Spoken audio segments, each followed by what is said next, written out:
Hello friends, welcome back to my ইনোভার channel. আশা করি আপনারা সবাই ভালো আছেন, আমিও ভালো আছি। তো আজকে আমি সারাদিনের অ্যাক্টিভিটিসটা আবার তুলে ধরবো। তো আজকে আমার বাড়িতে কিছু গেস্ট আসবে, তো সেই জন্য রান্নাবান্নার বেশ ভালোই জোর চলছে।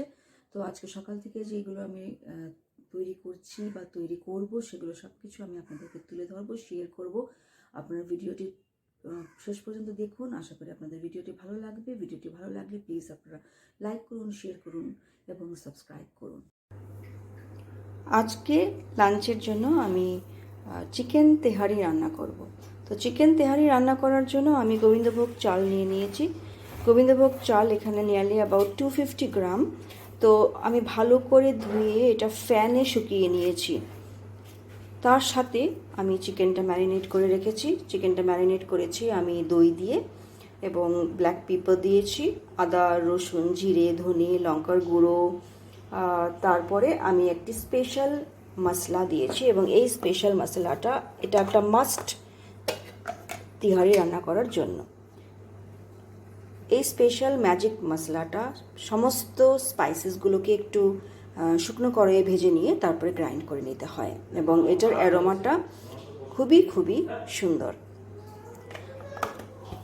তো চলুন দেখি আমরা কি করে আজকে এই চিকেন তেহারিটা রান্না করি। চিকেন তেহারিতে আরেকটা জিনিস যেটা আমি হাইলাইট করতে চাই, যে যতটা চাল ততটাই চিকেন হতে হবে। 250 গ্রাম যদি রাইস নিন তাহলে 250 গ্রাম চিকেন আপনাকে নিতে হবে। তো চলুন দেখি আজকে এই তেহারিটা আমরা কি করে প্রিপেয়ার করি। চালের মধ্যে এখন অ্যাড করে দেব এই যে ম্যাজিক মশলাটা যেটা আমি তৈরি করেছি একটু ভালো অ্যামাউন্টে, এবং সল্ট আর ঘি অ্যাড করে দেব। 1 to 2 টেবিল স্পুন ঘি আপনি অ্যাড করে দিতে পারেন। তার সাথে সল্ট অ্যাড করব। সল্ট আমি মাংসতেও দিয়েছি। এবার ভালো করে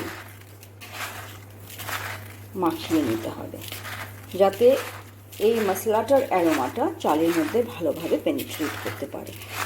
খুব ভালোভাবে মাখিয়ে রেখে দিতে হবে এবং তারপরে আমরা চিকেনটাকে হাফ কুক করার পরে এই গোবিন্দভোগ চালটা সেই হাফ কুক চিকেনে অ্যাড করে দেব এবং তারপরে আমরা একসাথে রাইস এবং চিকেনটাকে কুক করব। এটা 1 পট মিল বলে।